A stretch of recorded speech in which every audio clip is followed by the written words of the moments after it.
अस्सलाम वालेकुम नाज़रीन, मेट्रो मैटर्स के नए एपिसोड के साथ मैं हूं आपका मेज़बान अख्तर शाहीन रेंद। नाज़रीन, हमने आपको पिछले शो में एक स्टोरी बताई थी और वो स्टोरी ये थी कि जो डिस्ट्रिक्ट हेल्थ ऑफिसर सेंट्रल का ऑफिस है वहाँ से कोरोना की जो वैक्सीनेशन है वो खिलाफ ज़ाब्ता कई लोगों को लगाई गई थी।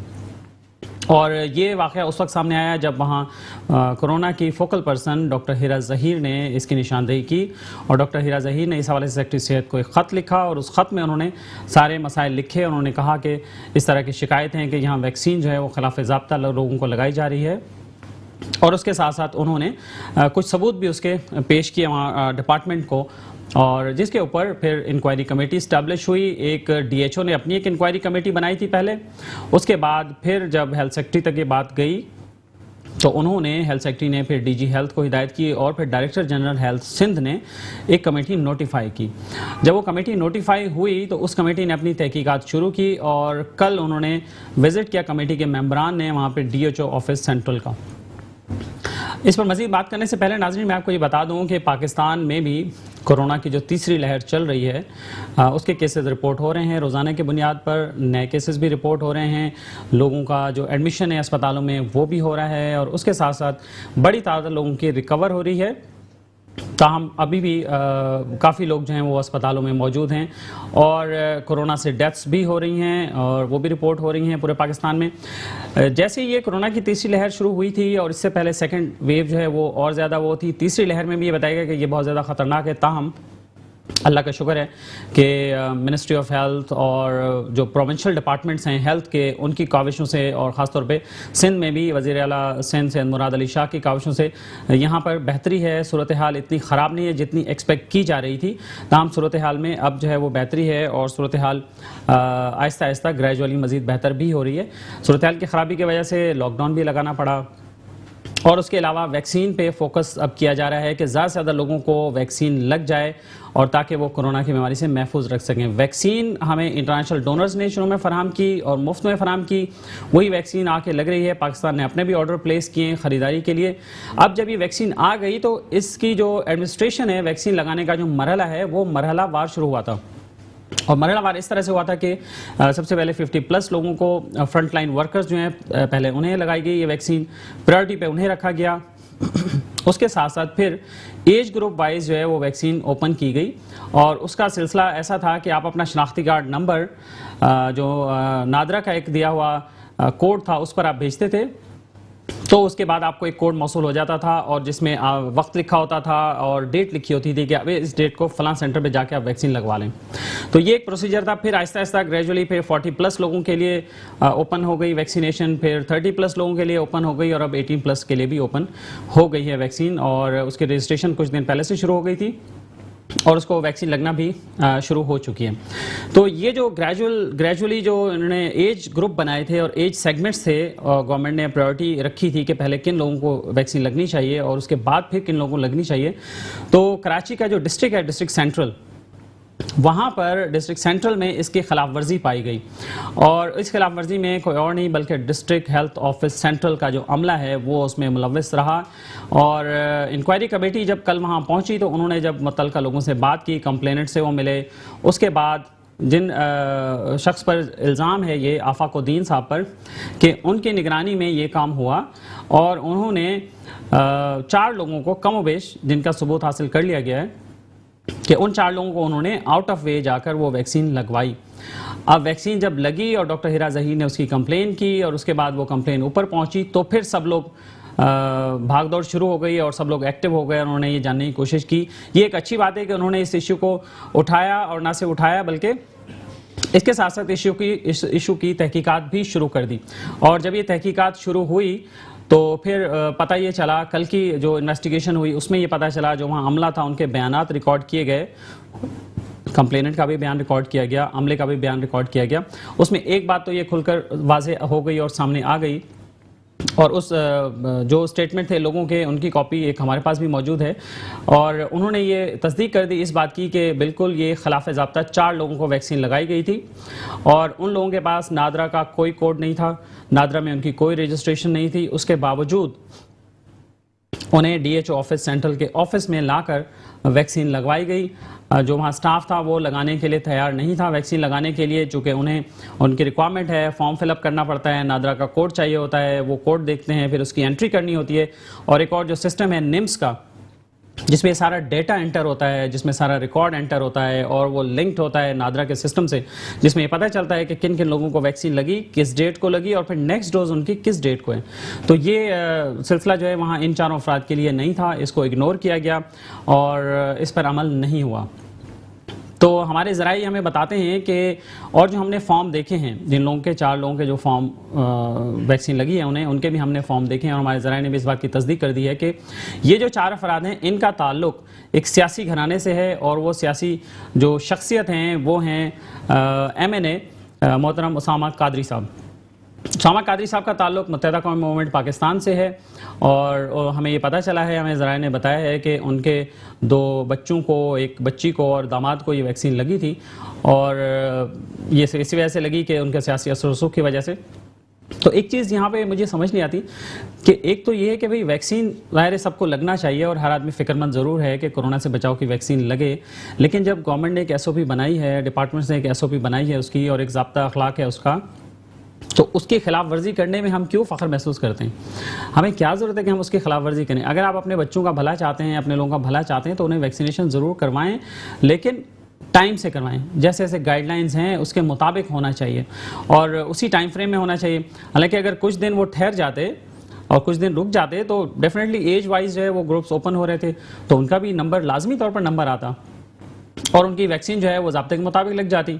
उनका जो नंबर है वो नादरा में जाता, उनकी फैमिली के मेंबर्स का कोड आता, उस कोड की वजह से उनकी वैक्सीन लगती और तब जाके वो सिस्टम में एंटर हो पाते, सिस्टम में एंट्री होती। अब वैक्सीन तो उन्होंने चले लगवा ली, लेकिन इसका नुकसान क्या हुआ? वो जो उनका डेटा है वो नादरा के सिस्टम में तो नहीं गया, वो निम्स में तो नहीं गया, फिर वो कैसे होगा? ये मुझे भी नहीं पता है अभी कि कैसे होगा, पता नहीं। ये मुकाम से हम पूछेंगे और उनसे बात करेंगे कि अब इसका होगा क्या, कि उन्हें वैक्सीन तो लगवा ली, वैक्सीन उन्हें लग गई, लेकिन वो नादरा के सिस्टम में उनकी एंट्री नहीं हुई और उनकी एंट्री जो है वो नहीं हो सकी। तो ये होगा कैसे? इसमें तो उनका अपना भी नुकसान है ना। और जो बिलो एज ग्रुप जो लोग थे, जिसके हवाले से आलमी इदारा सेहत ने गाइडलाइंस भी जारी की थी और भी इदारों की गाइडलाइंस इसमें आ रही हैं, जो कि एज ग्रुप वाइज वो देख रहे थे कि भाई किस एज ग्रुप में कितना वो इफेक्टिव है और साइड इफ़ेक्ट्स उसके क्या आ रहे हैं। तो फिर ग्रेजुअली उन्होंने जो लोअर एज ग्रुप्स के लोग हैं उनके लिए भी उसको ओपन किया। तो एक तो ये खुद भी एक ख़तरा था ना कि अगर लोअर एज ग्रुप में जो उस एज में फॉल नहीं करते, जो अलाउ एज है, तो उनकी अपनी उसको भी ख़तरा हो सकता था, अपनी सेहत को ख़तरा हो सकता था या ज़्यादा भी कुछ साइड इफ़ेक्ट जो हैं वो सामने आ सकते थे। इस हवाले से हमने जो DHO हैं सेंट्रल के डॉक्टर मुजफ्फर ओडो साहब, उनसे भी हमने बात की तहकीकात के बाद कि वो कुछ हमें बता सकें और ऑफिशियली तस्दीक कर दें इस बात की। ताहम उन्होंने ये कहा कि अभी इंक्वायरी कमेटी ने इंक्वायरी शुरू की है और 3 दिन का उनके पास टाइम है, तो 3 दिन के बाद ही कोई रिपोर्ट जो है वो सामने आ सकेगी, तभी वो कुछ बता सकते हैं इस बारे में। और हमने डायरेक्टर हेल्थ कराची से भी बात की थी और उनसे भी कहा था कि वो हमें अपडेट दे दें इस हवाले से। तो हम उनका भी कहना था कि अभी इंक्वायरी हो रही है और हम इस पर कोई बात नहीं कर सकते। एक और बात ये कि नाज़रीन, हमने बताया आपको कि जो वैक्सीन लगी खिलाफ ज़ाब्ता, ये MKM के MNA मोहतरम उसामा कादरी साहब के फैमिली को लगी और इस हवाले से कल से मैंने कोशिश की है कि उनसे, उसामा कादरी साहब से मेरा रब्ता हो पाए और मैंने उन्हें फ़ोन भी किया, उन्हें व्हाट्सएप पे मैसेज भी भेजा और अभी थोड़ी देर पहले हमने उन्हें कॉल भी मिलाई, तो उस पर मेरी बात हुई अभी लाइव जाने से पहले। तो हमने उन्हें आगाह भी किया, उन्हें इन्फॉर्म किया और हमने उनसे रिक्वेस्ट की कि ये हमारे पास इन्फॉर्मेशन है और हम ये खबर देने जा रहे हैं, तो आपका इस पर मौक़िफ़ चाहिए कि आप क्या कहते हैं। तो उन्होंने कहा कि जी मेरे नॉलेज में तो ऐसा कुछ नहीं है और उन्होंने कहा जी मेरे नॉलेज में ऐसा कुछ नहीं है, लेकिन मैंने कहा कि हमने आपको व्हाट्सएप भेजा है, आप चेक करें और आप अपना वर्जन भी बता दें कि जो हो गया वो क्यों हुआ और ऐसी खिलाफवर्जी क्यों हुई, क्योंकि आप तो अवामी नुमाइंदे हैं और आपको तो एक रोल मॉडल होना चाहिए कि दूसरे लोग आपकी तकलीद कर सकें। लेकिन अगर आप ही ऐसे मामलात में पड़ेंगे, खिलाफ ज़ाब्ता चीज़ें करवाएंगे, इस तरह से काम करवाएंगे, तो फिर बाकी लोग आपको कैसे फॉलो करेंगे।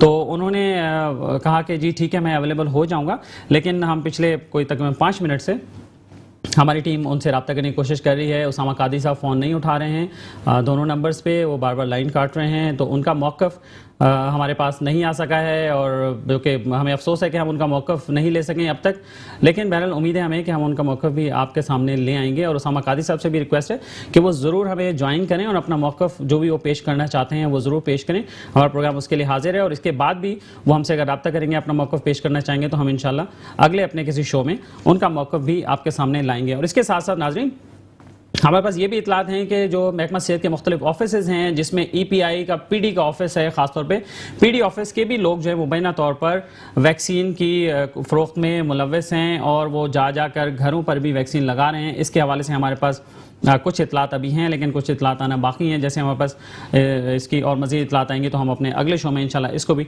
डिस्कस करेंगे और बताएंगे कि और भी कहाँ कहाँ बेकायदगियाँ हो रही हैं और खिलाफ ज़ाब्ता काम हो रहा है। और यहाँ लेते हैं नाज़रीन एक ब्रेक, और ब्रेक के बाद दोबारा हाजिर होते हैं।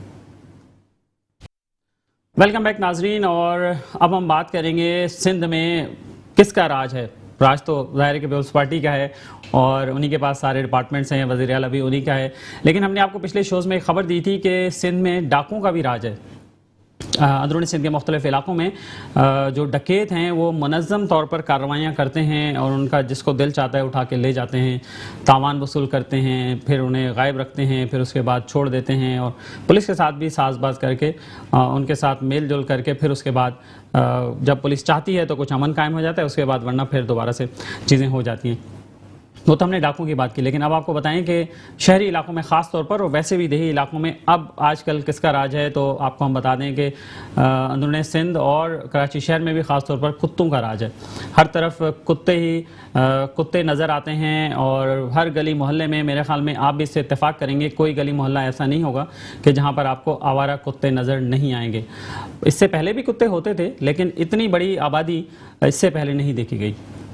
हमें याद है कि कुत्ता मार मुहिम भी होती थी, ख़ासतौर पर बल्दियात ये मुहिम चलाते थे, बल्दियात के महकमे जो हैं वो चलाते थे, और ख़ासतौर पर तस्वीरें और उसकी ख़बरें मीडिया को जारी करते थे, और वो कोशिश करते थे कि ये ख़बरें छपें ताकि लोगों को पता चले कि भाई हम इस पर भी काम कर रहे हैं। लेकिन एक अरसा हो गया कुत्ता मार मुहिम देखने में नहीं आई, और उसका नतीजा अब ये सामने आया है कि कुत्तों की एक बहुत बड़ी आबादी जो है वो शहरों में मौजूद है, देहातों में मौजूद है, और वो नज़र आ रही है। आज ही की एक ताज़ा तरीन वीडियो जो हमें एक नाज़र ने भेजी है वो हम आपको दिखाना चाहते हैं, और ऑडियो के साथ उसमें ऑडियो भी मौजूद है। और ये जो वीडियो है ये डिफेंस फ़ेज़ 1 की है, और फ़ेज़ 1 के इलाके में भी कुत्तों की क्या सूरत हाल है थोड़ी सी आपको वो झलक दिखाते हैं, वो वीडियो दिखाते हैं। वो वीडियो देखिए और फिर बातचीत का सिलसिला हम आगे शुरू करते हैं। ये देखिए जी, ये डिफेंस फ़ेज़ 1 है, गोल्ड मार्क शॉपिंग सेंटर के पास। तो आप देख रहे हैं कूलर के पास भी एक कुत्ता सो रहा है हमारा। ये भी बड़े मज़े से, सुबह का वक्त है, सुबह के तकरीबन 8:30 बज रहे हैं। और ये कुत्ते एक दफ़ा मैंने आपको बताया था मेरे ऊपर अटैक भी कर चुके हैं। मैं गुजर रहा था, और यही इसी जगह पे मेरी फिर बाइक आउट हुई और मैं गिरा भी, और मेरे साथ मेरा बच्चा था, उसको भी बहुत चोट लगी।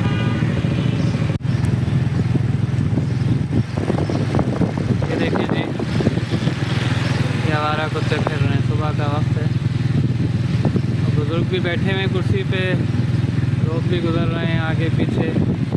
ये DHF फ़ेज़ 1 है।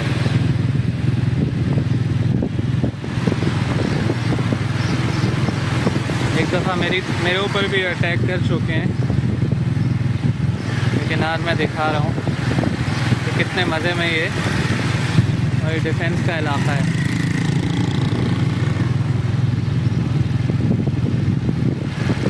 कोई इनको फिक्र नहीं है, बड़े सुकून से हैं। आने जाने वालों को कभी तंग करें तो वो किसको शिकायत करें। जी नाज़रीन, आपने ये वीडियो देखी, और ये हमारे एक नाज़र ने हमें आज ही सुबह ही भेजी है, और उसमें वो बता रहे थे कि उन पर भी ये अटैक हो चुका है, और सोचिए कि बड़ों पे भी अटैक हो चुका है। तो वाकई कुत्ते जो हैं वो उन्होंने बहुत सारे एरियाज़ को नो गो एरिया बनाया हुआ है, बहुत सारी गलियों को नो गो एरिया बनाया हुआ है। और अफसोसनाक बात यह है कि सिर्फ कुत्तों की मौजूदगी मसला नहीं, बल्कि उसकी वजह से जो प्रॉब्लम हो रहा है वो ये हो रहा है कि इंसानी जानें ज़ाया हो रही हैं, और ख़ास तौर पर मासूम बच्चों की जानें ज़ाया हो रही हैं। मासूम बच्चों को कुत्ते नोच लेते हैं, भंबोड़ते हैं, उनकी बहुत बुरी हालत होती है, और वो जब अस्पताल में पहुंचते हैं तो बहुत ही बुरी कंडीशन में होते हैं, और अवेयरनेस ज़्यादा ना होने की वजह से वो लेट पहुंचते हैं, जिसकी वजह से उनकी जो रेबीज़ से हिफाजत की जो वैक्सीन है वो उन्हें या तो लग नहीं पाती, और अगर लगती है तो फिर इतना लेट हो जाते हैं कि वो इफेक्टिव नहीं रहती।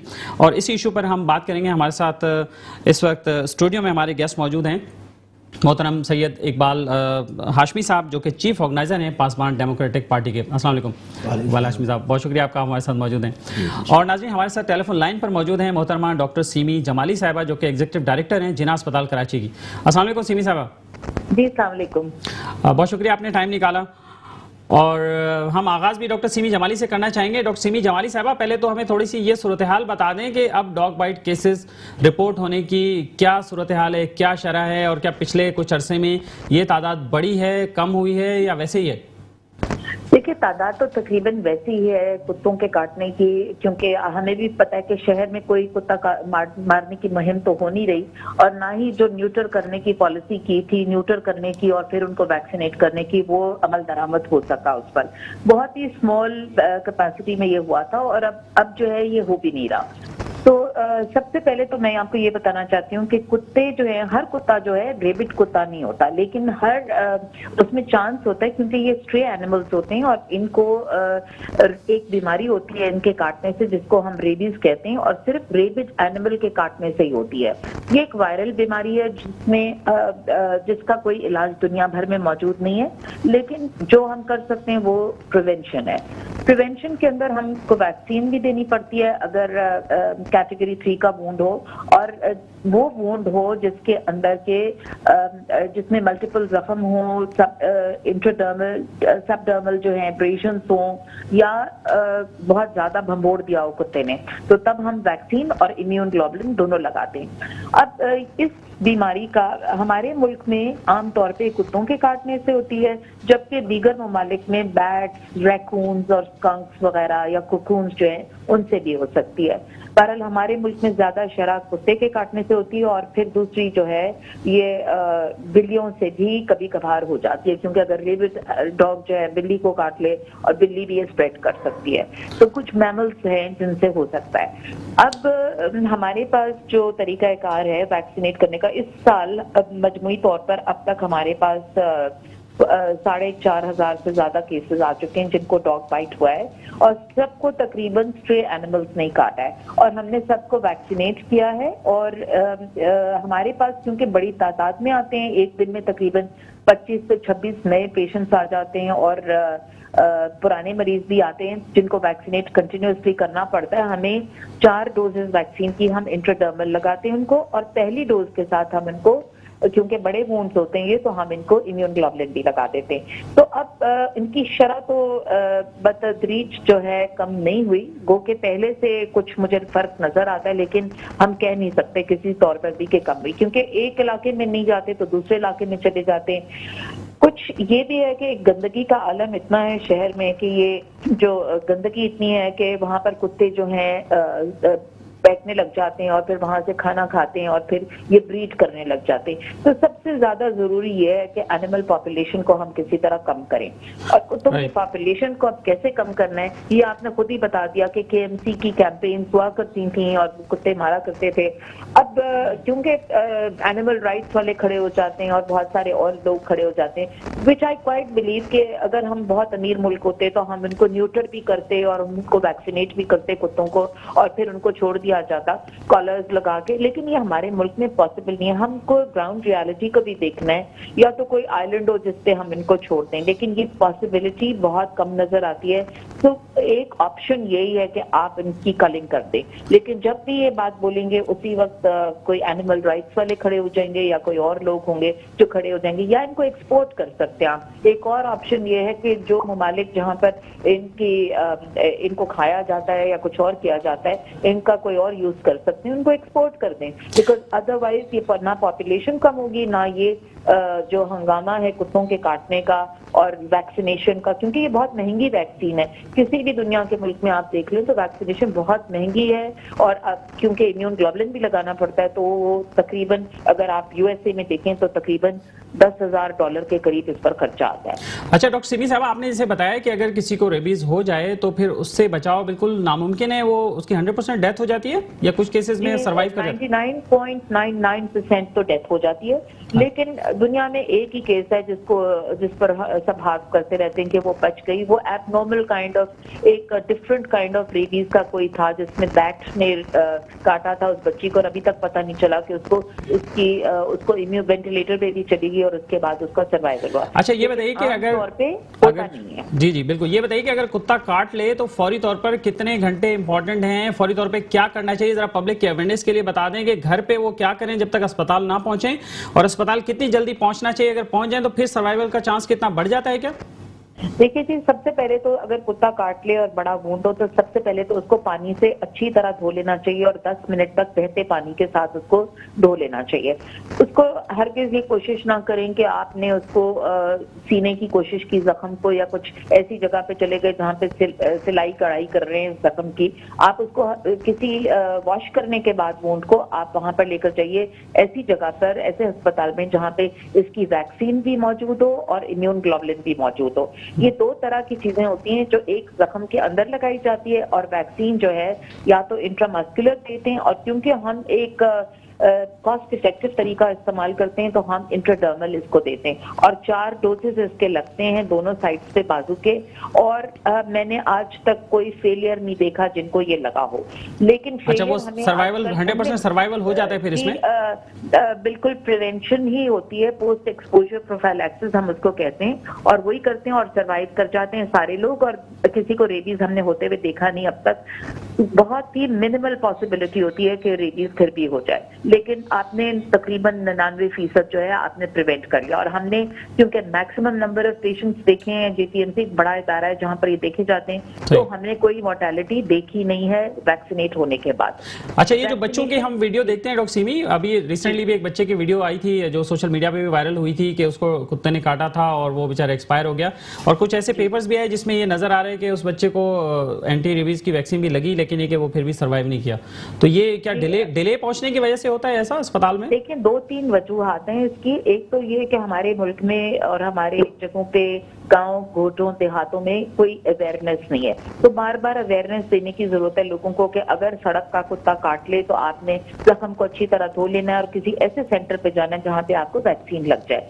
इस बच्चे को जो मुझे वीडियो से ही नजर आता है कि जो वैक्सीन लगी है वो गालिबन कुछ देर से लगी होगी, नंबर 1, और नंबर 2 ये कि इसको इम्यून ग्लोबुलिन नहीं लगा था। हाथ पे, चेहरे पे, गर्दन पे अगर कुत्ता काट ले तो उसमें रेबीज तेजी से फैलने की ज्यादा कुव्वत होती है, तो इसलिए ये जरथुमा जो है बड़ी तेजी से जाके दिमाग में लॉन्च करता है और रेबीज एनकेफेलाइटिस कर देता है, और दिनों में ही जब ये रेबीज सेट इन हो जाता है तो तकरीबन 6 से 8 दिन के अंदर अंदर आमतौर पे पेशेंट की मौत वाक़या हो जाती है। तो बहुत अफसोसनाक बात है, ये प्रिवेंटेबल डेथ है, हम इसको बचा सकते हैं लोगों को, और हमें चाहिए कि अगर कुत्ता काट ले।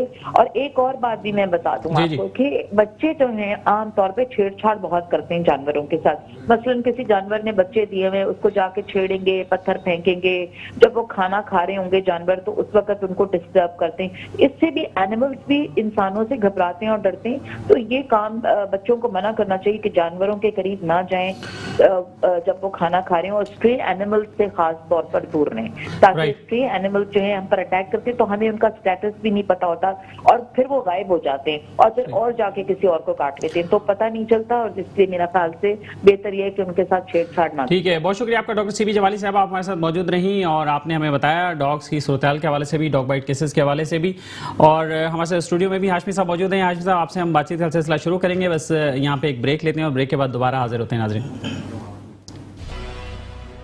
वेलकम बैक नाजरीन, और हम बात कर रहे थे कि सिंध में आजकल किसका राज है। सिंध में आजकल कुत्तों का राज है, हर गली मोहल्ले में कुत्ते मौजूद हैं, आवारा कुत्ते हैं जो बड़ों पर भी हमलावर होते हैं और बच्चे तो ख़ास तौर पर उनका निशाना होते हैं, और इससे बच्चों की अमवात भी हो रही हैं, बड़ों की भी अमवात हो चुकी हैं। हम इसी पर बात करेंगे। हमारे साथ स्टूडियो में मौजूद हैं सैयद इकबाल हाशमी साहब।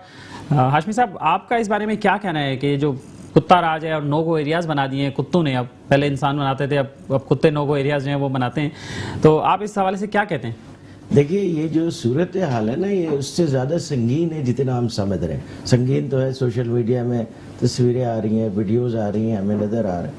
पिछले साल इसकी जो तादाद थी डॉग बाइट्स की सिंध के अंदर वो 2,05,000 थी, केसेस की, गवर्नमेंट के फिगर्स के मुताबिक, और इस साल वो 2,35,000 है। अब ये अगर सिंध की आबादी 5 करोड़ है और उस हिसाब से अगर आप कैलकुलेट करें तो इसका मतलब ये है कि आपका 0.5% 200 में से एक बच्चे को कुत्ता काट रहा है। और अगर 5 साल के ऊपर प्रोजेक्शन करें तो 200 में से 5 बच्चों को कुत्ता काट रहा है, और बच्चे अगर आधी पॉपुलेशन है तो 10 बच्चों को कुत्ते काट रहे हैं, यानी 10% बच्चे इससे अफेक्टेड है। तो इसका मतलब ये है कि ये उससे ज़्यादा सीरियस है जितना हम समझ रहे हैं। अच्छा, दूसरी बात ये है कि ये सिंध गवर्नमेंट का, आई एम सॉरी टू से, ये वतीरा है। अच्छा, को इस तरह की चीज़ें, मुश्किलात वो हाईलाइट करते हैं, उसको और ज़्यादा कॉम्प्लिकेटेड करते हैं। वजह उसकी ये है कि वर्ल्ड बैंक के जो मिलेनियल डेवलपमेंट गोल्स हैं उसमें यह है कि जनाब वो इरेडिकेट करेंगे बीमारियों को और हंगर को, और इस तरह से जितने भी जो पुअरेस्ट तबका है उसके ऊपर उनका फोकस है। तो इसलिए जब सैलाब आता है तो उसको और सिचुएशन वर्स करते हैं। और इसी तरीके से एड्स की सिचुएशन मज़ीद वर्स हुई है, उसके ऊपर कोई रिसर्च नहीं की गई कि सिंध के अंदर एड्स की सूरत हाल इतनी ज़्यादा ख़तरनाक क्यों है।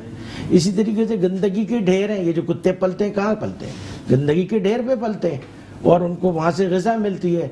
जब वहाँ से उनको ग़िज़ा नहीं मिलती है, तादाद ज़्यादा हो जाती है या शदीद गर्मियाँ होती हैं, तो वो इरिटेट होकर इंसानों पे भी हमला करते हैं, मेनली ग़िज़ा के लिए, छोटे छोटे जानवरों पे भी हमला करते हैं, तो छोटे बच्चे विक्टिमाइज होते हैं। अच्छा, स्ट्रे डॉग का मसला सिर्फ पाकिस्तान के अंदर है, मैं दुनिया के बहुत सारे ममालिक में गया हूँ, आपको ये आवारा कुत्ते नहीं नज़र आएंगे, ठीक है, क्योंकि वो जाहिर है कि उन आवारा कुत्तों को पकड़ करके, ये जैसे कि डॉक्टर सीमी जमाली साहब ने कहा कि आप ले जाकर उसको किसी वीरान जजीरे में छोड़ दें या उनको आप नसबंदी करें। अब जाहिर है कि यहाँ पे आप इंजेक्शन इंसानों को नहीं लगा सकते, तो आप उनकी नसबंदी क्या करेंगे, जानवरों की नहीं कर सकते। तो भाई हमारे बच्चों को राइट है सेफगार्ड का, उनकी लाइफ को सेव करना ज़्यादा अहम है, तो इसलिए उनको मारना चाहिए। हाशमी साहब देखिए ना, ये इसका जो सबसे ज्यादा निशाना बनते हैं वो गरीब बच्चे बनते हैं जी, बिल्कुल। अमीरों के बच्चे तो गार्ड्स के साथ और 2-2 गाड़ियां, और वो चीज लेने भी जा रहे होते हैं तो गार्ड साथ होते हैं, तो उनको तो कोई मसला नहीं है, उनको तो कोई खतरा नहीं है। मेरे ख्याल में जब तक ये अमीर उमरा में से, वज़रा में से, मिनिस्टर्स में से, जब तक इनके कोई अपनी फैमिली में, अपने बच्चों में, अल्लाह ना करे कभी ऐसा हो, लेकिन लगता है कि इनको एहसास जब ही होगा जब कोई अपने साथ इनको बीतेगी। देखिए, ये मैं आपको जो बात बताने की कोशिश कर रहा हूँ, हो सकता है कि आप वो उसको थोड़ी सी अजीब लगे, लेकिन इस गवर्नमेंट ये सूरत हाल जानबूझकर पैदा करती। अच्छा, ठीक है, और जानबूझकर इसलिए पैदा करते ताकि सैलाब के सिलसिले में उनको मदद मिले। एड्स जब अगर सिंध में स्टैटिस्टिक्स ज़्यादा हो तो उसकी वजह से वर्ल्ड बैंक उनको एड दे, और इसी तरीके से जो है कुत्तों के काटने के मसले को इतना आप संगीन बना दें कि पूरी दुनिया की तवज्जो आपकी तरफ हो जाए। फिर आपको वर्ल्ड बैंक एड देती है, उसमें से आप कुछ खर्च करते हैं और कुछ फिर जेब में रखते हैं, और ये लोग प्रॉब्लम सॉल्व नहीं करना चाहते। यानी ये कोई मामूली बात है कि बच्चों को कुत्ते काट रहे और रेबीज के इंजेक्शन उनको बर वक्त नहीं मिल रहे या अवेलेबल ही नहीं है, डॉक्टर्स हॉस्पिटल में ट्रेन नहीं है इसके ऊपर, और अगर 2.5 लाख बच्चों को कुत्ते काटेंगे तो जाहिर है कि हमारे पास इतने वसाइल नहीं हैं। तो ये इस सिचुएशन को इतना ज़्यादा एक्सपोज कर रहे हैं, हाईलाइट कर रहे हैं, फिर इसके बेस पे दुनिया में भीख मांगेंगे। तो ये तरीक़ेकार को चेंज होने की ज़रूरत है। ये हुकूमत कभी भी रियलाइज़ नहीं करती। आप देख लीजिए, जो मसले भी हैं हमारे, वो और कंपाउंड होते जा रहे हैं और एक दूसरे के साथ नेटवर्क होते जा रहे हैं। इतना गंदगी है, गंदगी की वजह से उसमें कुत्ते आ रहे हैं, उसके बाद उनकी ब्रीडिंग हो रही है, उनकी तादाद बढ़ रही है, लाखों की तादाद में सिंध के अंदर इस वक्त कुत्ते फिर रहे हैं। तो अगर आप कुछ भी नहीं कर सकते, उनकी नसबंदी नहीं कर सकते, उनको किसी जगह पे आप जाके छोड़ नहीं सकते, किल देम, ठीक है। और पहले जब बल्दियाती इंसान मर रहे हैं उन्हें उसकी तकलीफ नहीं है, लेकिन कुत्ता को मरता है तो बहुत सारे लोगों को तकलीफ हो जाती है। ये क्या एक जिनको तकलीफ है उनको आप ऑप्शन दें कि भाई इनमें से आप जितने कुत्ते आप अडॉप्ट करना चाहें आप अडॉप्ट करें, आप ले जाएं अपने घर। मतलब कुत्तों को ये राइट किसने दिया है कि हम मुजरिमों को भी राइट दे देंगे वो गलियों में घूमते फिरे, जैसे आपने डाकू के राज की बात की। तो जिनको शौक है, जो बहुत ज्यादा प्रोटेक्ट करना चाहते हैं, वेरी गुड, उनके जज्बे की हम कदर करते हैं, वो इन कुत्तों को अपने घर ले जाए। हाशमी साहब, एक कॉलर हमारे साथ मौजूद है, उनसे बात कर लें और फिर बात से। अस्सलाम वालेकुम जी, कौन है हमारे साथ? अस्सलाम वालेकुम। वालेकुम सलाम। सर खैरियत से? जी जी, कौन साहब, कहाँ से बोल रहे हैं? सर मैं मोहम्मद कासिम बात कर रहा हूँ। मोहम्मद कासिम। हाँ सर, हम बड़े परेशान हैं, घरों में छोटे छोटे बच्चे हैं, आए हुए हैं, बहुत परेशानी होती है सर हमें। आपका कौन सा इलाका है? सर न्यू कराची सेक्टर 11 है सर। नमाज पढ़ने में परेशानी होती है, मस्जिद जाने में। अच्छा, सही। जल्दी मम्मा को बता बाकी। सही। तो वो बल्दिया क्या कर रही है? बल्दिया बस्ती वहाँ पे कुछ कर रही है? सर बल्दिया कुछ भी नहीं करी सर, बहुत हालत खराब है, इतना बुरा हाल है। आप आए तो आप भी जो ना परेशान होंगे कि ये किस तरीके से रह रहे हैं लोग, बहुत परेशानी हो रही है सर। तो कोई मुंतखब नुमाइंदे कहीं हैं अब नजर आते हैं? नहीं सर, कोई भी नहीं आता सर, वो केएमसी वाले आते हैं हफ्ते में एक दफा जुम्मे के दिन झाड़ू लगाने, उसके बाद सर कोई भी नहीं आता। क्या कहना चाहेंगे हुकूमत से? सर हुकूमत से यही कहना चाहेंगे, पहले सेक्टर ऑफिस था हमारे वहाँ, तो जब तो सफाई का हर चीज का बड़ा ख्याल होता था। अच्छा, अब सेक्टर ऑफिस है नहीं तो परेशानी हमें बहुत ज्यादा हो गई, सही। बहुत परेशान है हम लोग। सर आपसे दरखास्त है, बड़ी मेहरबानी होगी, इस पर गौर कीजिएगा प्लीज सर। ठीक है, बहुत शुक्रिया आपका, बहुत शुक्रिया। हाशिम साहब, आपने जैसे कहा, देखिए लोग तो परेशान हैं, जी, उन्हें अब बहुत किसी ना किसी शक्ल में उसका हल चाहिए। वो चाहते हैं भाई कोई भी प्रोवाइड करे, एमक्यूएम करे, पीपल्स पार्टी करे, पीटीआई करे, कोई भी करे, लेकिन उनका मसला तो हल करे। देखिए उनके ये जो MNAs या MPAs के तो जॉब डिस्क्रिप्शन अगर आप समझे जो भी है उनकी, उसमें तो आता नहीं है। जी, वो आता तो नहीं। लेजिस्लेशन का जी, legislation का। तो बल्दियाती निज़ाम को अप्लाई करने में क्या कबाहत है? बल्दियाती निज़ाम होगा तो आप काउंसलर्स को इलाके का जिम्मेदार कर सकते हैं। ठीक है, अगर फर्ज कीजिए कोर्ट कहती भी है कि जनाब इनको आप मुअत्तल कर दें या इस तरह की बातें हुई, तो आपने देखा कि सिंध गवर्नमेंट ने उसके ऊपर रिएक्शन किया है। तो उस ये सब बातें जो झगड़े फसाद की बजाय ये तो मसला हल करने का सोचे ना, तो बल्दियाती निज़ाम नाफिज करें, उनको बाइख्तियार करें और उनको इसका जिम्मेदार करें, पाबंद बनाएं। ये जितनी भी गंदगी की सफाई है और एक्स्ट्रे कुत्ते हैं, इन सब उनकी जिम्मेदारी है, तो ये मसला फिर खुद ब खुद हल हो जाएगा इंशाल्लाह। राइट, हमारे साथ एक और शहरी मौजूद हैं, अहमद ज़ेब साहब, और हम उनसे बात करेंगे। अस्सलाम वालेकुम अहमद ज़ेब साहब। वालेकुम सलाम, कैसे हैं सर? खैरियत से हैं? हाँ, मैं बिल्कुल ठीक हूँ। अहमद ज़ेब साहब, ये बताइए कि आपकी फैमिली में किस बच्चे का इंतकाल हुआ है और क्यों हुआ है, कब हुआ है? सर मेरा एक भांजा था, मोहम्मद माज नाम का, उनका इंतकाल हुआ था, कुत्ते के काटने की वजह से हुआ था। अच्छा, कब हुआ है, कितने दिन पहले? सर ये इसकी डेथ हुई थी हमारे पास 25 मई को डेथ हुई थी अंकल सरी हॉस्पिटल में। अच्छा अच्छा, अभी ये तो बहुत रिसेंट बात है, हफ्ता एक पहले की। जी सर, अभी हुई, कुछ दिन पहले की बात है ये। अच्छा, तो वो कैसे, कहाँ कुत्ता ने काटा उस बच्चे को, और फिर आप लोग कहाँ गए, अस्पताल वगैरह कहाँ पहुंचे थे, क्या देर से पहुंचे थे अस्पताल? नहीं सर, ये इलेक्शन वाला दिन था, इलेक्शन हो रहा था जब हमारा बाय इलेक्शन था जी। NA 249 का। जी। तो इसी दिन 29 अप्रैल की तारीख है ये। तो बच्चा घर के पास ही मौजूद था और घर के बिल्कुल गेट के पास इसको कुत्ते ने काटा था। अच्छा। तो उसको वहां से हम लेकर गए, जब शाम को इसको काटा है, शाम के टाइम तक उस वक्त, तो सिविल लेकर गए। सिविल जब हम लेकर गए तो बाकायदा उसको वैक्सीनेट किया। पहली वैक्सीन उसको उसी दिन लगी, 29 तारीख को शाम में। अच्छा। और उसके बाद से मजीद जैसे जैसे हमें डेट मिलती रही, 30 तारीख को, फिर 3 मई को, और इस तरह 17 मई को। हाँ। तो उसके बाद हमने वैक्सीनेशन करवाई मजीद। तो ये वैक्सीनेशन भी सर कंप्लीट हो गई, लेकिन इसके बावजूद भी ये 24 मई को तकरीबन इसकी तबीयत खराब हो गई। तो हम इसको ले गए थे, जिना ले गए थे। अच्छा। और जिना ले जाने के बाद वहाँ डायग्नोज हुआ कि ये रेबीज है और मेनिंजाइटिस, गर्दन तोड़ बुखार हो गया इसको। तो क्यों सिविल वालों ने डायग्नोज नहीं किया था? सिविल वालों ने तो डायग्नोज नहीं किया था ना, डेफिनेटली जब इसको काटा था तो हाँ। सिर्फ वैक्सीनेशन इंजेक्शन जब इंजेक्शन उन्होंने लगाए तो वो रेबीज के ही लगाए होंगे ना? बिल्कुल, रेबीज के इंजेक्शन लगाए, एक शाम में लगा, उसके बाद 3 मजीद इंजेक्शन लगे थे। अच्छा, रेबीज के। टोटल इंजेक्शन कितने लगे? 4? टोटल 4 इंजेक्शन लगे थे, लेकिन जो फर्स्ट इंजेक्शन लगाया तो उन्होंने शाम में वो टीटी का था। ये बच्चे को काटा कहाँ था और क्या गहरे जख्म आए थे? जी, इसको लेफ्ट साइड पे हाथ पे काटा था, उंगलियों पे, तो जख्म कुछ गहरा था लेकिन इतना शदीद नहीं था, लेकिन दांतों के निशान इसकी उंगली पे बन गए थे। अच्छा, तो Fingers कुत्ते पे। का कोई गौल था, जो कि आजकल नजर आता है कि गौल में कुत्ते घूमते हैं, 5-5, 10-10, 4-4 टोलियों में होते हैं, 2-2, 3-3, इस तरह से कोई है आपके इलाके में? बेसिकली कुत्ते तो यहाँ बहुत ज्यादा है, बहुत ज्यादा है, हर गली में आपको 10 मिल जाएंगे, लेकिन जब इसको काटा तो उस वक्त सिर्फ एक ही कुत्ता था और वो गली से गुजरा। आपका इलाका कौन सा है? बल्दिया जी, टाउन? हमारा इलाका Baldia town, UC 29 Shah Faisal colony. अच्छा अच्छा, तो क्या कहना चाहेंगे इस हवाले से हुकूमत से? बहुत अफसोसनाक वाकया हुआ है ये तो।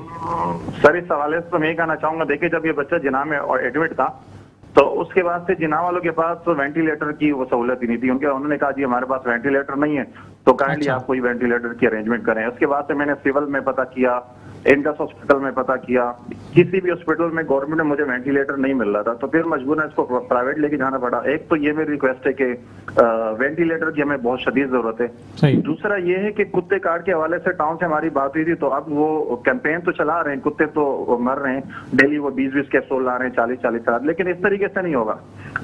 माजी में भी होती रही है इस तरह की कैंपेन, लेकिन क्या होता है कि 20-30 कुत्ते मार दिए और उसके बाद से बिल्कुल ये चुप हो जाते हैं। तो काइंडली इसको हमने बिल्कुल पाया तकमील तक पहुंचाना है। जितने भी आवारा कुत्ते हैं हमारी बल्दिया टाउन में, बल्कि मैं तो कहता हूं पूरी कराची में ही है, तो इसके लिए प्रॉपर प्लानिंग हो। और हमारा बच्चा तो अब नहीं आ सकता, जाहिर सी बात है, लेकिन हमने दूसरे के बच्चों को तो महफूज बनाना, तो हम चाहते हैं कि किसी और के बच्चे के साथ ऐसा ना हो। बहुत शुक्रिया आपका अहमद ज़ेब साहब, हमारे साथ मौजूद रहे टेलीफोन लाइन पर। इकबाल हाशमी साहब, देखिए कैसी बेबसी है लोगों की, गरीबों की कितनी बेबसी है कि वो कुछ कर ही नहीं सकते, इस पर कुछ नहीं कर पा रहे। देखिए, मरना मौत तो है, लेकिन जिस तरह से कुत्तों के काटने के बाद बच्चे मर रहे हैं, उनको हाइड्रोफोबिया हो जाता है, एरोफोबिया हो जाता है, फोटोफोबिया हो जाता है, वो चिल्ला रहे होते हैं, चीख रहे होते हैं, वालिदैन बेबसी से देख रहे होते हैं।